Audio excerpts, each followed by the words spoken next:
Muchas gracias. Gracias a ti. Pues ya, Andy, cuando quieras. Ok, ya están empezando a ingresar, chicos, y yo ya estoy empezando a transmitir, se está grabando ya. De las conferencias, ese se cierra hasta el viernes. ¿Por qué? Pues porque Buenos días. Silenciamos, por favor, nuestro micrófono todos.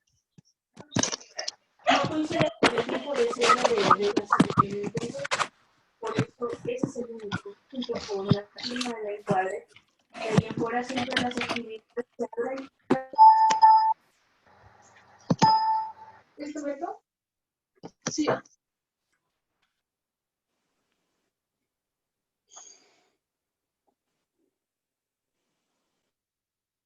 Ok. Buenos días. Bienvenidos a este segundo día de la Semana de la Traducción 2020, Translation Week 2020.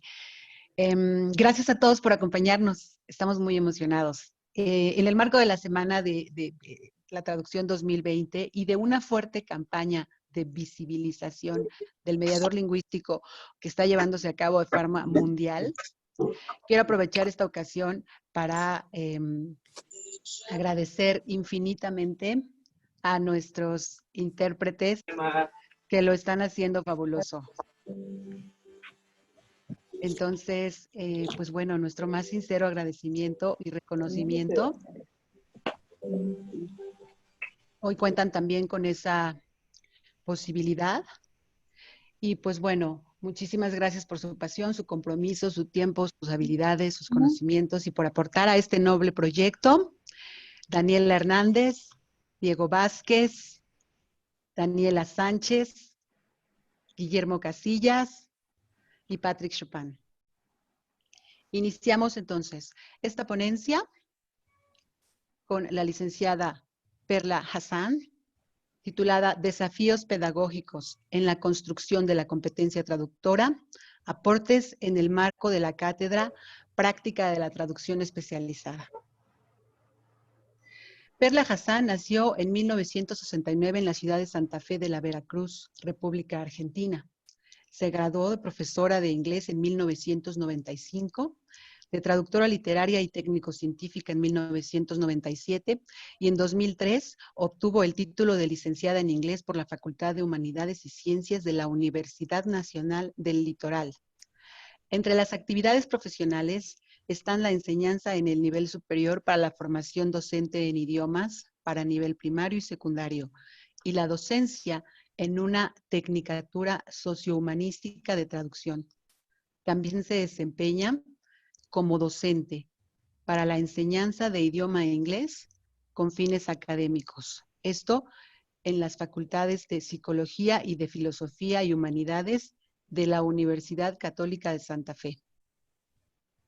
Es allí donde también está categorizada como investigadora. Ha publicado artículos en varias revistas de la especialidad y ha participado en calidad de asistente y disertante en varios congresos sobre enseñanza de la lengua inglesa y la enseñanza de la traducción. Desde hace casi 25 años es miembro de la Asociación Santafesina de Profesores de Inglés, ASPI-FAPI, y matriculada del Colegio de Traductores de la provincia de Santa Fe.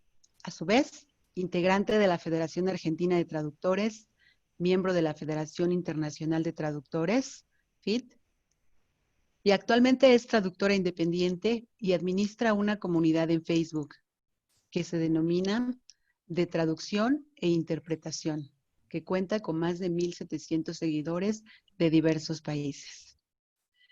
Sin más preámbulo, bienvenida Perla, muchísimas gracias por tu invaluable aportación de hoy. Gracias por contribuir con este esfuerzo que está haciendo el CEMELTI desde hace ya un par de años por llevar el conocimiento a todos los colegas. Muchas gracias y bienvenida. Te dejo el micrófono. Muchas gracias por la presentación. ¿Cómo les va a todos? No sé desde dónde están observando, pero aquí son buenos días. Bueno, me voy a remitir a la ponencia. Es realmente una tal vez necesidad de visibilizar el trabajo de la didáctica de la traducción. Les voy ya a compartir una pantalla para explicarles de lo que se trata todo esto.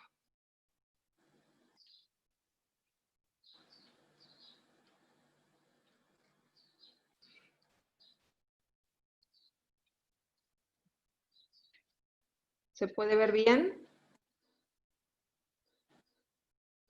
Sí, se ve excelente. En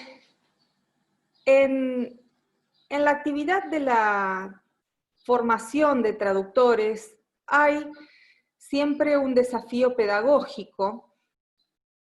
¿Por qué? Porque si nos ponemos a pensar en todo lo que un graduado necesita saber, siempre tal vez tendremos la sensación de que faltan cosas, faltan competencias, puede ser que haya algo que no hayamos dicho en alguna clase, porque lo dimos por supuesto.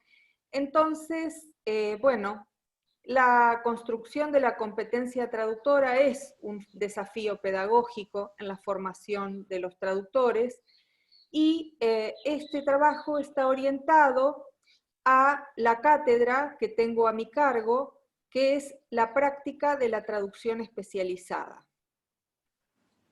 Para ponerlos un poco en contexto, esta carrera de traductor literario y técnico científico se da en el Instituto Superior del Profesorado número 8, Almirante Brown, de la ciudad de Santa Fe, capital de la misma provincia, aquí en Argentina, y está en el último año de la carrera. Es una carrera de 4 años.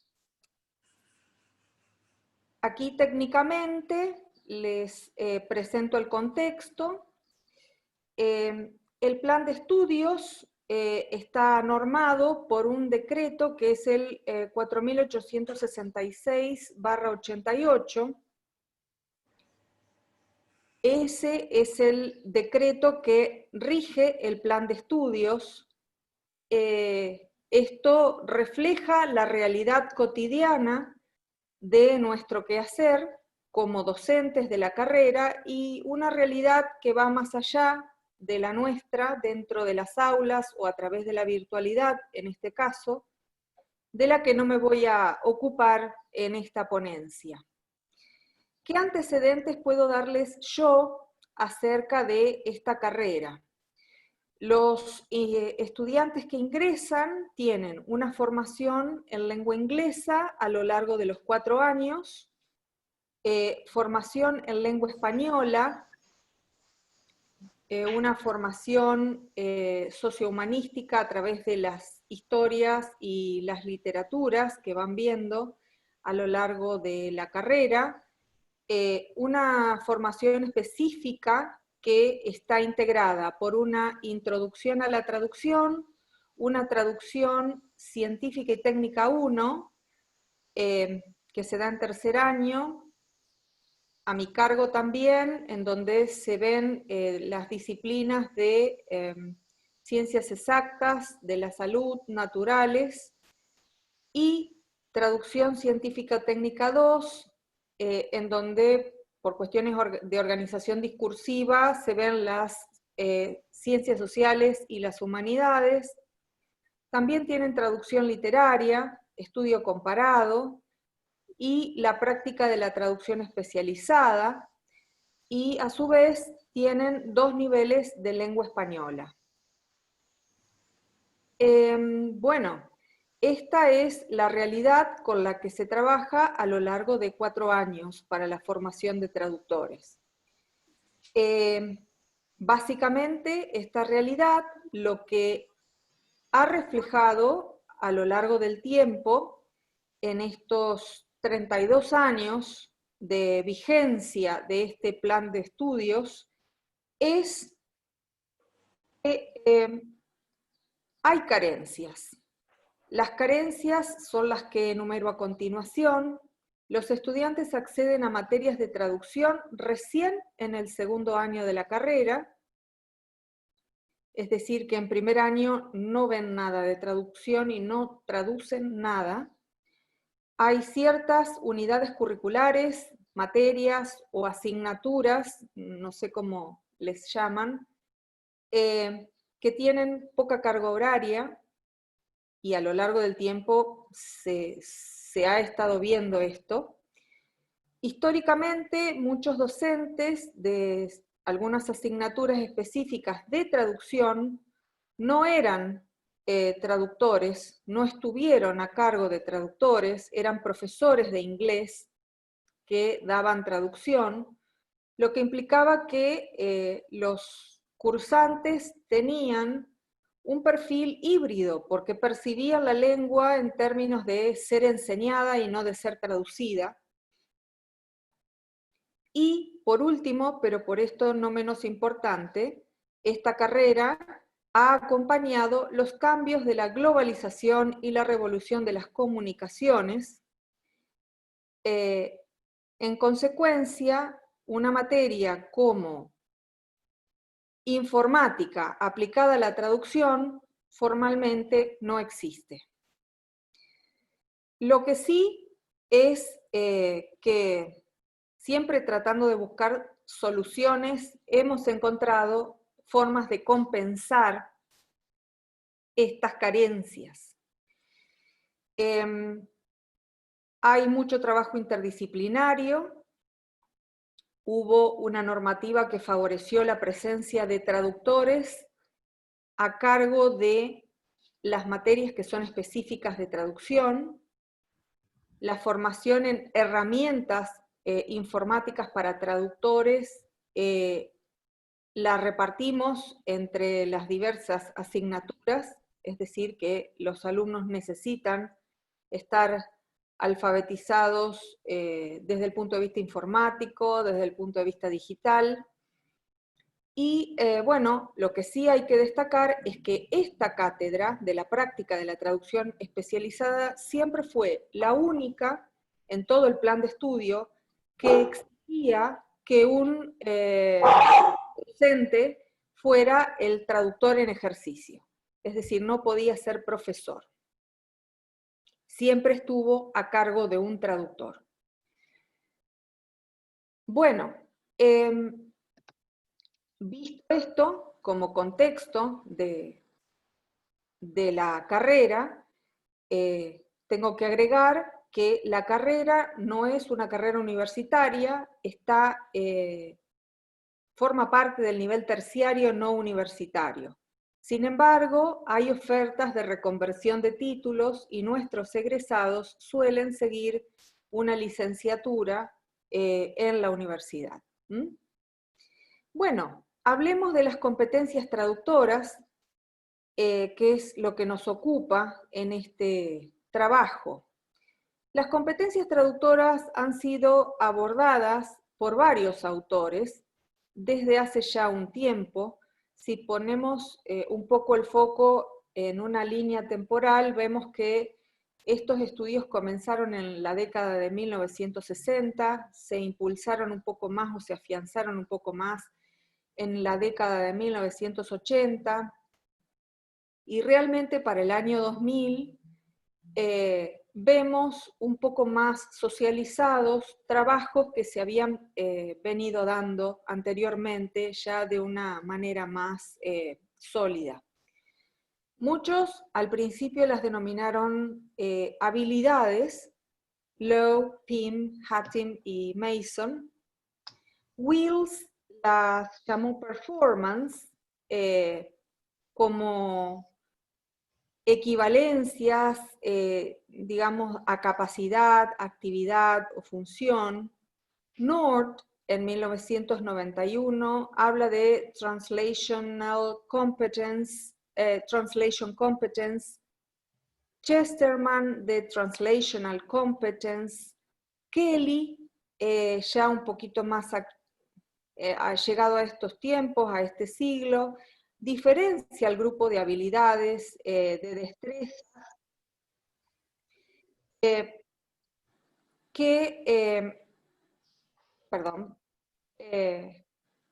de saberes, de actitudes que poseen los traductores titulados y que se diferencian de aquellos que se dedican a la traducción sin un título, sin un diploma.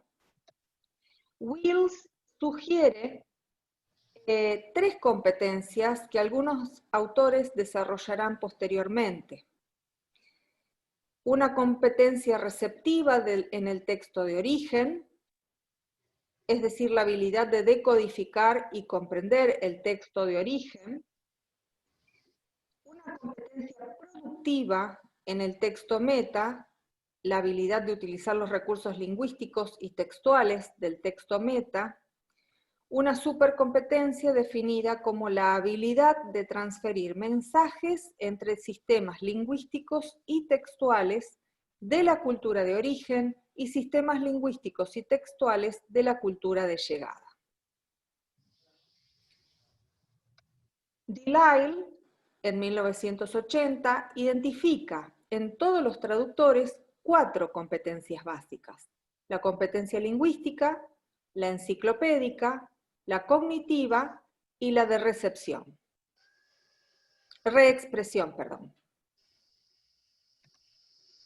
Otra autora, Christiane North, en 1991, considera que las competencias esenciales que se necesitan en un traductor son la competencia de análisis y texto, una competencia investigativa, una de transferencia, una de producción textual, una competencia de evaluación de la calidad de la competencia traductora, este es un aspecto importante, y por supuesto una competencia cultural y lingüística tanto en la lengua de origen como en la lengua meta o la lengua de destino. Entonces aquí lo que podemos ver es que no solamente hablamos de bilingüismo, en el caso que sean un par de lenguas de trabajo, sino de biculturalidad. Anthony Pym, en 1992, distingue, por un lado, los saberes compartidos entre los traductores profesionales, por ejemplo, la gramática, la retórica, la terminología, el conocimiento del mundo, el sentido común y estrategias de marketing. Y por el otro lado menciona que considera la parte específica concerniente a la traducción en el ejercicio de la profesión. Entonces, hay 2 habilidades que él define. Una, la habilidad de generar una serie de textos de llegada o textos meta a partir de un texto de origen. Y la otra es la habilidad de seleccionar un texto meta o texto de llegada de esta serie de opciones, de manera rápida y con una confianza sólida, para poder proponer este texto meta como reemplazo de un texto para un fin específico o para un tipo de lector específico. Siempre sabemos que hay tantas traducciones de un mismo texto como cabezas la piensen. Entonces, la posibilidad que tenemos que tener también en nuestra competencia traductora es de poder evaluar cuáles serían las mejores posibilidades para un texto de llegada o un texto meta. En este cuadro que recupero de Hattin y Mason de 1997, se ven 3 columnas. Lo interesante de esto es que estos autores hablan de habilidades de procesamiento, habilidades de transferencia, y para el texto meta también vuelven a hablar de habilidades de procesamiento. Si partimos del texto de origen, vamos a ver que ellos mencionan el reconocer la intertextualidad, ubicarse en la situacionalidad, deducir la intencionalidad, organizar la textura y la estructura del texto, tener un juicio de valor sobre la informatividad y luego de todo esto siempre considerar al lector y el impacto que tiene sobre el lector. Hablamos siempre del texto de origen. Si ponemos en el medio esas habilidades de transferencia, vamos a ver qué es lo que pasa en el medio, en el proceso, en todo eso que nosotros muchas veces no podemos cuantificar en términos metacognitivos, porque es un proceso muy complejo. Entonces ellos mencionan que hay que tener una renegociación estratégica, porque uno tiene que realmente ajustar la efectividad, la eficiencia, la relevancia a una tarea que va orientada hacia una audiencia para poder cumplir con un objetivo retórico, con una planificación retórica. Y en términos del texto de llegada o texto meta, hay que establecer lo mismo del texto de origen.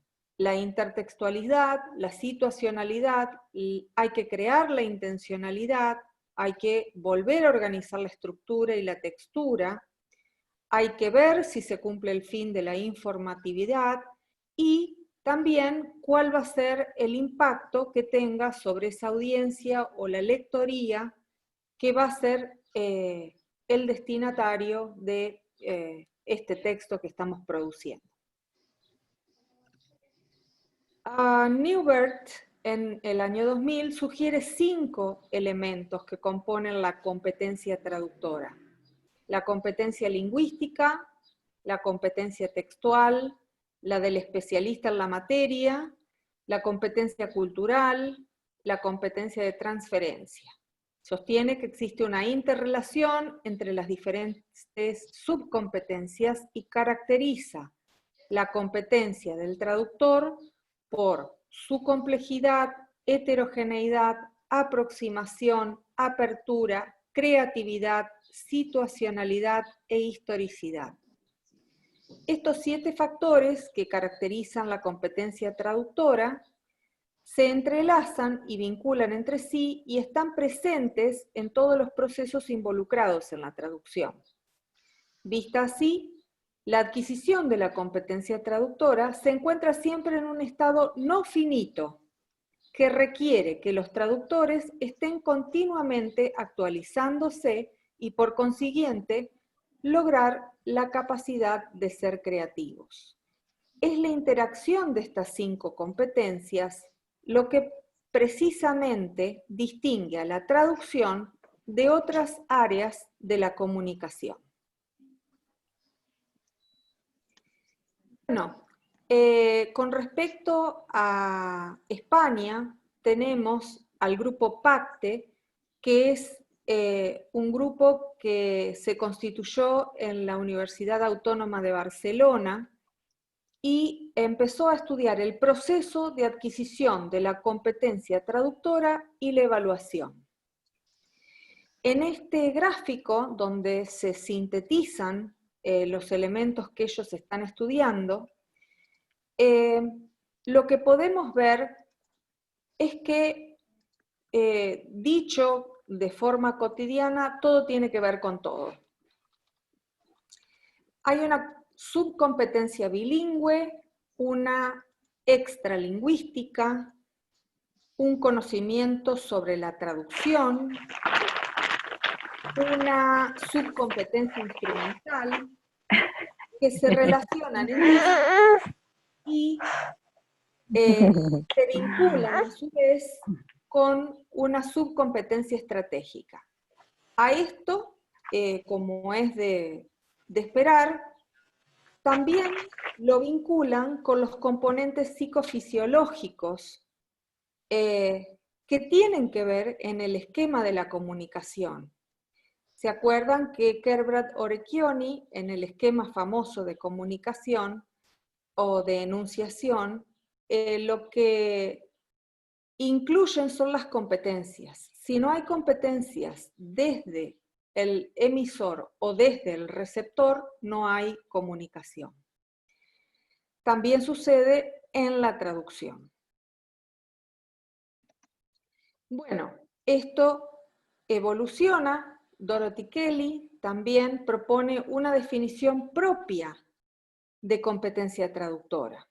Dice que la competencia traductora es una macrocompetencia que abarca diferentes capacidades, habilidades, conocimientos y aún más actitudes que los traductores profesionales tienen y que están involucradas en la traducción como una actividad de expertos. Se puede dividir en las siguientes subcompetencias que son todas necesarias para que esa macrocompetencia de la que habla se vea completa, realizada o tenga éxito. En este esquema, lo que nosotros podemos ver es un prisma de muchos lados, un prisma hexagonal. En el vértice superior está la competencia estratégica.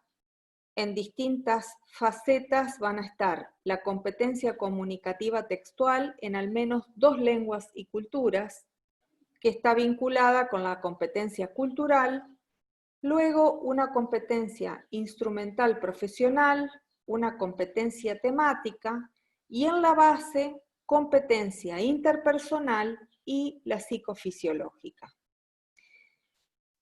Se van agregando conceptos, pero básicamente casi todos los autores están manejando las mismas variables. Brevemente las explica cómo sigue en esta diapositiva. La subcompetencia comunicativa y textual es la competencia que necesita el traductor, al menos en su par de lenguas de trabajo, y el conocimiento de las convenciones textuales de las diferentes culturas que maneja el traductor. La cultural no solo hace referencia al conocimiento enciclopédico que el traductor necesita manejar, sino a los valores culturales, conocimientos mitológicos, creencias, percepciones, formas y representaciones culturales de los textos. La subcompetencia temática es el conocimiento que el traductor tiene sobre el tema que está traduciendo y le permite comprender esa especificidad. La subcompetencia instrumental abarca los saberes que el traductor tiene acerca de las herramientas tecnológicas. Bueno, esto es como una cita y van a ver que hay cosas que pueden no estar muy actualizadas, algunas sí, el paquete de Microsoft Office, por ejemplo, el uso de fuentes, glosarios, bases de datos, herramientas profesionales. Aquí menciona el fax y dictaphone, que ya no se usan prácticamente.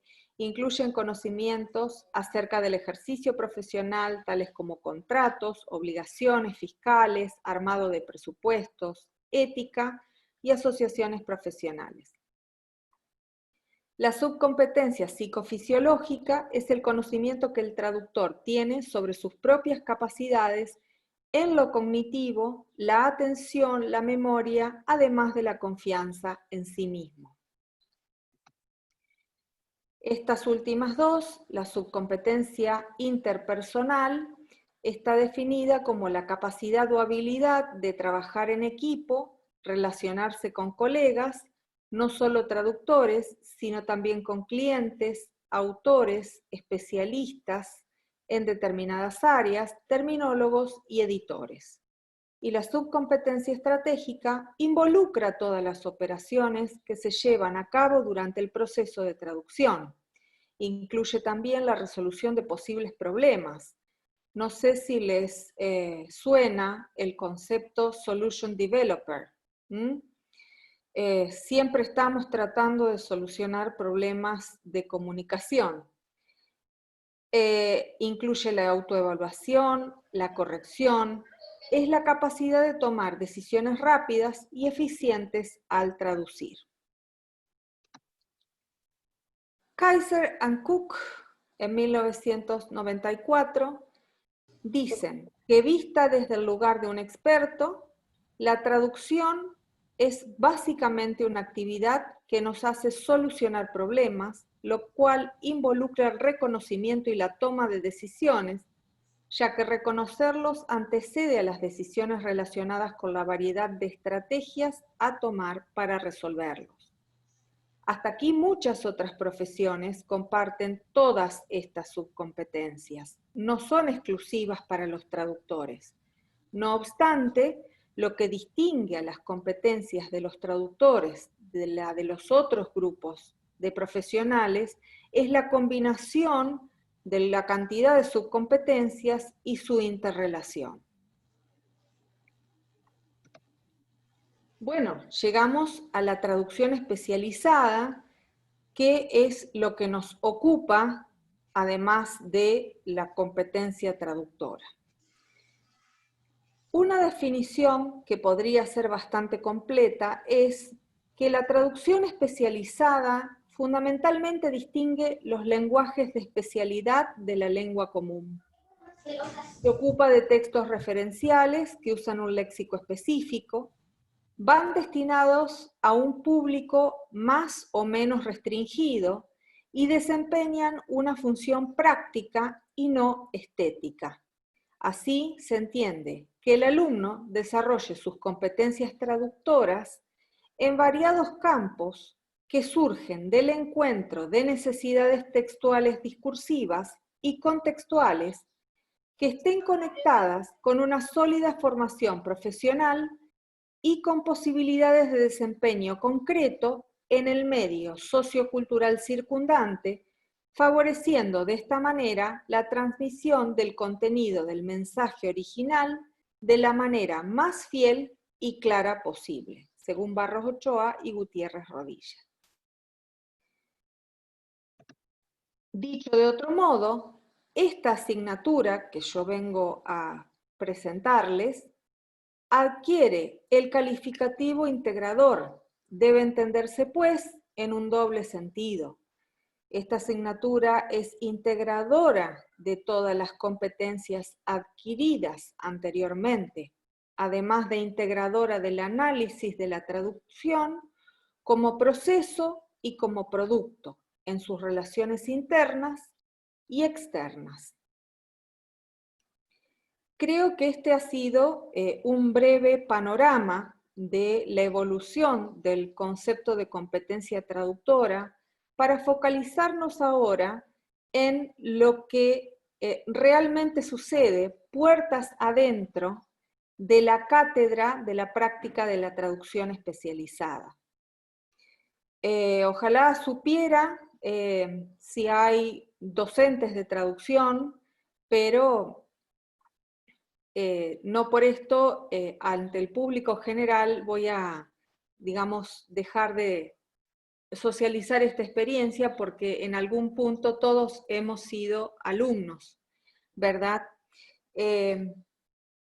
Bueno, ¿qué es lo que pasa el primer día de clases cuando comienzan a cursar las distintas materias? Presento la materia y la materia de la práctica de la traducción especializada es una materia práctica, básicamente no se puede hacer libre, es decir, necesita de la asistencia del alumno.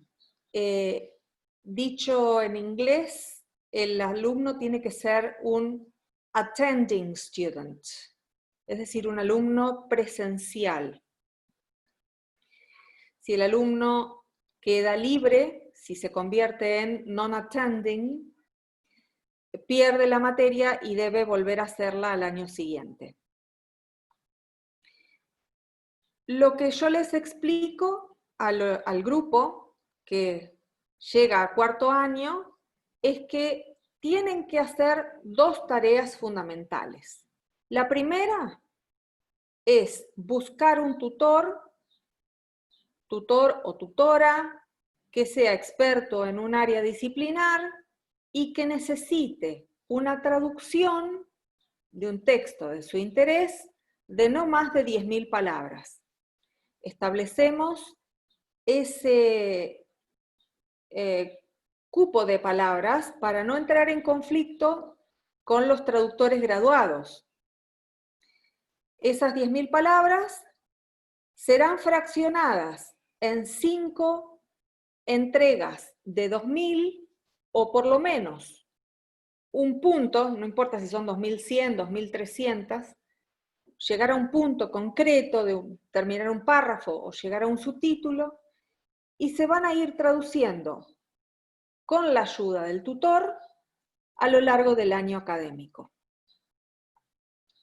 La supervisión está de parte del tutor o de la tutora o del equipo de tutores y de parte de quien les habla, porque soy la docente a cargo de la cátedra. Esto es un gran trabajo porque hay que corregir 10.000 palabras por alumno a lo largo de un año. Y en este momento, por ejemplo, la cátedra se está dando de manera virtual, por razones ya por todos conocidas, y tengo 38 alumnos haciendo práctica de la traducción especializada. Eso va, por un lado. Juntamente con eso, para consolidar el perfil del traductor como investigador, los alumnos tienen que hacer una monografía. Pueden elegir el tema de su elección, menos el de traducción literaria, porque ya tienen una materia que se dedica a eso, y aparte es la traducción menos especializada de todas. Digamos, por definición, es otra área. Y en esa monografía pueden investigar el tema de su elección o un tema relacionado con los problemas de traducción del texto de 10.000 palabras que están haciendo. ¿Por qué estas dos situaciones en la práctica? Porque lo que se intenta es desterrar el concepto de que se puede traducir por intuición. Traducir por intuición porque a mí me suena, a mí me parece, no. Todo necesita una búsqueda terminológica rigurosa, un acuerdo terminológico con el tutor, documentar la terminología, ellos tienen que adjuntar glosarios, ese material luego se le entrega al tutor y uno después pierde un poco el rastro de esas 10.000 palabras traducidas porque el tutor lo puede usar para hacer un artículo de investigación, para volcarlo en una cátedra de la universidad, para actualizar su materia, puede incluso tener el destino de un grupo de estudio o de un grupo de investigación. Hay varios destinos, entonces el trabajo es muy riguroso y en este caso siempre estamos recalcando que el rol del docente que recibe las traducciones, no solamente en esta materia, sino en todas las traducciones que tienen, es como si fuera el cliente. Tienen que entregar a tiempo, tienen que tomar todas las previsiones que se consideran para cumplir con esos tiempos. Por ejemplo, tener un backup, una copia de seguridad de todo, por si algún virus o algún problema tecnológico les afecta el trabajo hecho o lo que ya vienen haciendo para no perderlo. Tienen que respetar el formato y luego, cuando van al examen final, defienden el proceso de traducción para la traducción especializada y la monografía. Esto ha llevado a grandes anécdotas y también satisfacciones. Recuerdo una alumna hace algunos años que estaba enamorada de la ornitología. Ella quería traducir un texto de ornitología. Primero el desafío fue conseguir un especialista. Cuando consiguió el especialista, lo primero que fue una gran traba era ver que las aves que describía ese texto no eran aves de estas latitudes y que el texto trataba de los rituales de apareamiento de esas aves. Y los rituales de apareamiento no solamente eran a través de vuelos de singulares características, sino de trinos. Entonces esta estudiante tenía que investigar cómo se traducían las onomatopeyas de pájaros que nunca había visto ni escuchado en su vida. Bueno, tuvimos que buscar bancos de sonidos, grabaciones. Fue una investigación apasionante, como casi todas las que nos tocan cuando tenemos que hacer una traducción. El resultado fue muy bueno y el tutor quedó satisfecho con el trabajo que hizo esta estudiante. Otra de las experiencias que en general suelen marcar a los estudiantes es cuando los textos son muy culturales, los culturemas, el traducir sobre folclore. Si la actitud del traductor va a ser de domesticar o de extranjerizar la traducción. ¿Qué pasa cuando hay una equivalencia interlingüística 1-0, cuando hay que explicar lo que en la otra cultura no existe? Y otras experiencias que también han llevado mucho trabajo, pero también nos están dando grandes satisfacciones, es una que hace pocos días se presentó en un homenaje, fue traducir un libro escrito en 1902, que no había sido traducido nunca, sobre trabajo social. La autora era Jane Addams. Fue un equipo de alumnos, porque el texto era muy largo, y en ese sentido la traducción tuvo tanta repercusión que el equipo de investigación que estaba trabajando sobre trabajo social quiso que ese trabajo trascendiera y la editorial de la universidad lo publique ahora en breve en un par de tomos.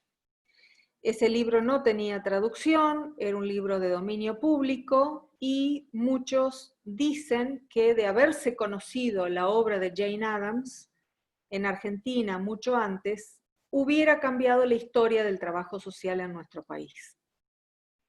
Así que bueno, es una tarea que en general tiene grandes esfuerzos, pero grandes satisfacciones.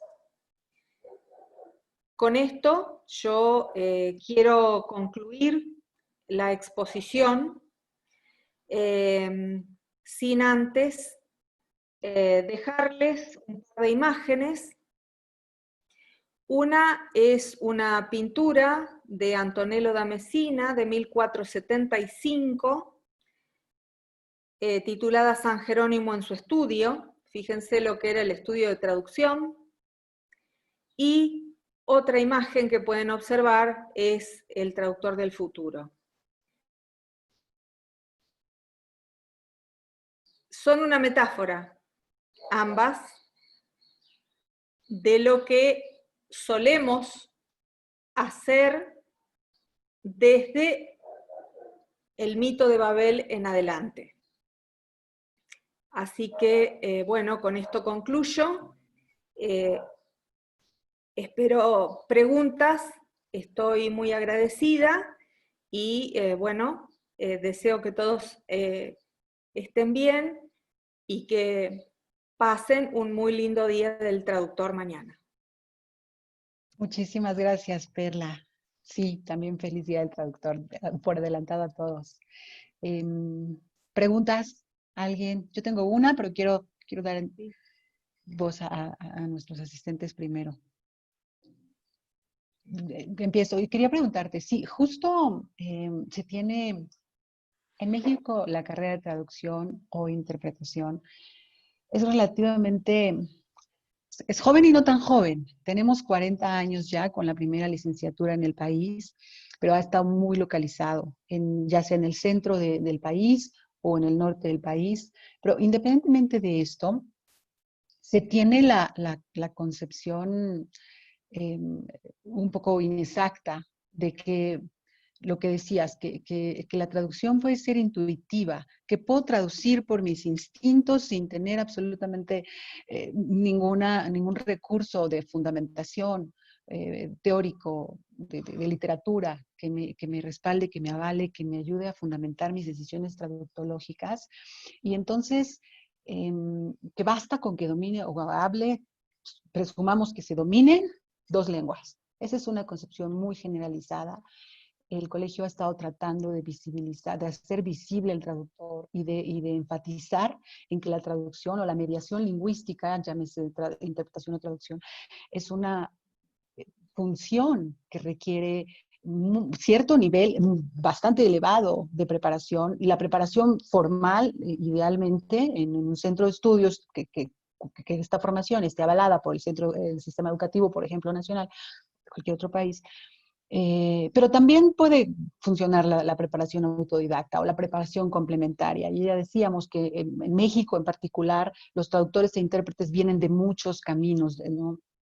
Algunos estudiamos la licenciatura, pero otros no contaban con la licenciatura en su lugar de origen, entonces estudiaron una licenciatura afín y complementaron con una maestría que algunas maestrías, quiero decirlo, la mayoría en el mundo, las maestrías en traducción o interpretación están enfocadas no en formarte para la investigación o para el mundo académico, sino en darte los fundamentos de la traducción o la interpretación, porque toman un par de semestres de la licenciatura y los ponen en la maestría, como complementando esta parte de que no está tan generalizada la traducción o interpretación en México. Entonces sí se tiene esa concepción, que basta ser bilingüe porque tu instinto te va a dar para una traducción correcta. Entonces, retomando un poco lo que decías, no es intuitivo. Si nos quieres contar un poco, ahondar un poco en esa parte. Sí, en general existe, yo a mis alumnos siempre les digo, aquí no se trata de pensar que la palabra wall tiene un equivalente que es pared. Si yo les doy un texto de arquitectura y describo la cantidad de tipos de paredes que hay, ustedes van a ver que la palabra wall no va a reflejar todo lo que ustedes quieran expresar.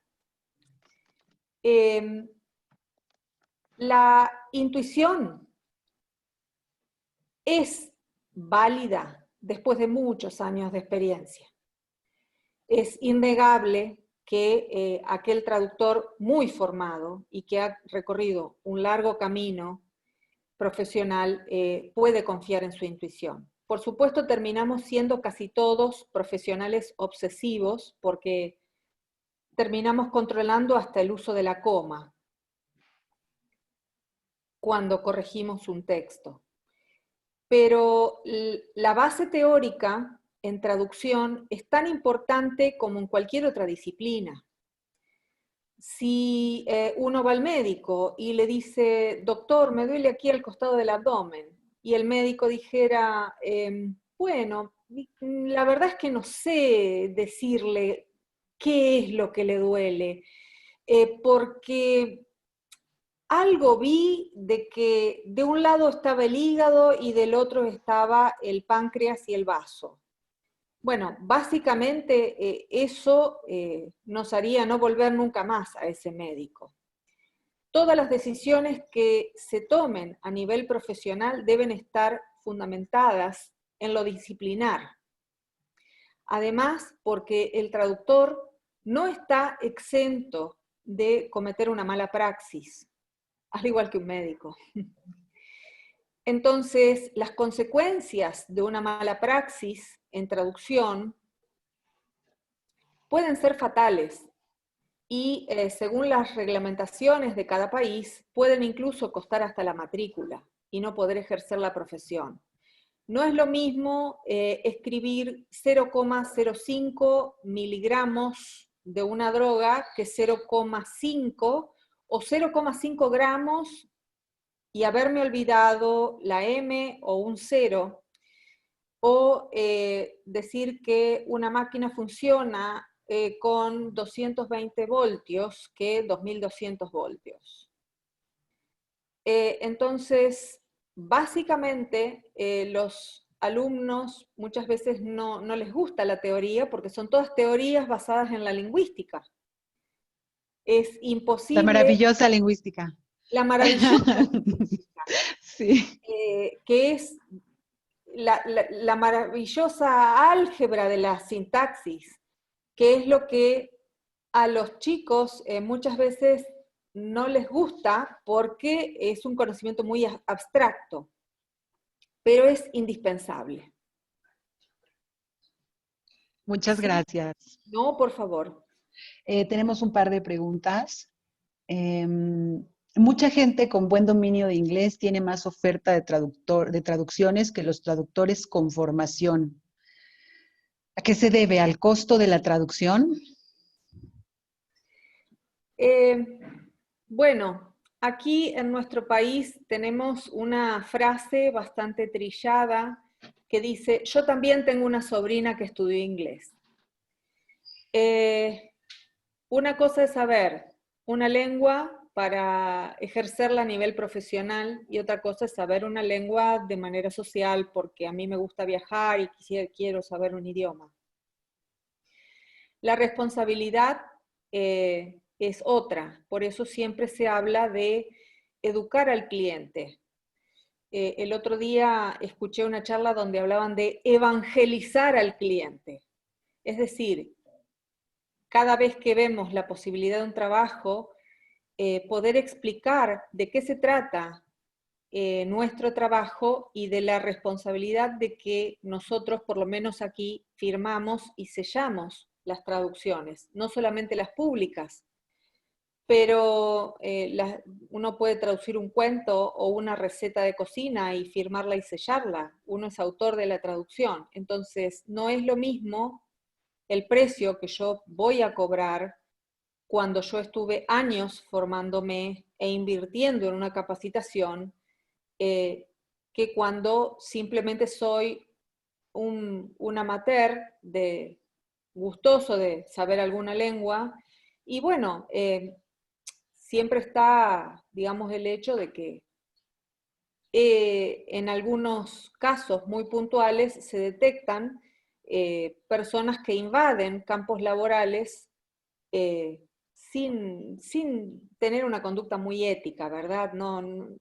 Nosotros tenemos que ver que visibilizar la profesión también implica darle cabida al graduado. Nadie iría a una enfermera para una cirugía, uno va a un médico. Entonces, para una traducción bien hecha, debe ir a un graduado. Ahora, si estamos ante alguien que miente y bueno, y el cliente actúa de buena fe, lamentablemente en su buena fe también ha sido estafado. Gracias. Sí, coincido contigo, Perla. Un error en marketing o un error en una receta de cocina quizá no sea tan costoso en términos de lo que el cliente podría o el usuario podría sufrir, como lo sería un error en un libro de medicina o en un procedimiento de medicina o, por supuesto, en un procedimiento jurídico legal, ¿no? Es justo en este intento del CEMELTI que se organizó este congreso, ya decía, hay muchos caminos en México que nos trajeron a esta profesión, algunos el estudio formal, otros el estudio autodidacta, pero también hacíamos énfasis ayer, por cualquier camino que habramos llegado aquí, tenemos el derecho, sí, pero también la obligación profunda de capacitarnos constantemente, especialmente si se trata de un colega que no llegó por el camino formal. Entonces, bueno, habrá que estarse formando para cumplir con esa parte de la fundamentación de su trabajo. Simplemente quería agregar, antes de la pandemia sabíamos que el conocimiento se duplicaba cada 3 años. En estos momentos el conocimiento se está duplicando cada 60 días. Entonces, es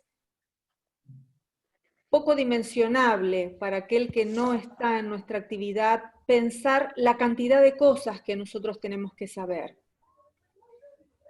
Cómo tenemos que acompañar el conocimiento y la evolución tecnológica para poder desempeñarnos. Entonces, ya creo que no es, digamos, al menos muy coherente decir yo no soy traductor. Sé, bueno, estudie mucho.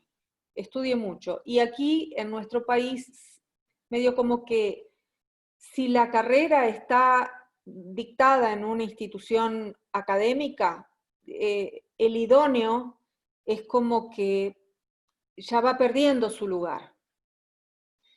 Es idóneo porque supo hace mucho y no existía el cursado académico, pero ahora si hay una carrera que dicte los estudios de traducción, es como que está más reconocido. Muchísimas gracias, Perla. Muchísimas gracias por tu generosidad, por compartir con nosotros, por aportar a este esfuerzo del CEMELTI, por acercar el conocimiento a todos los que ejercemos de cualquier manera. Te agradecemos infinitamente en nombre de todo el Consejo, en nombre de todos los asociados, en nombre de todos los asistentes. Y bueno, nos vemos en redes. Nos vamos a la siguiente ponencia. Muchísimas gracias a todos los que nos acompañaron. Gracias a ustedes. Buena Gracias, jornada. Perla. Gracias, Perla. Saludos.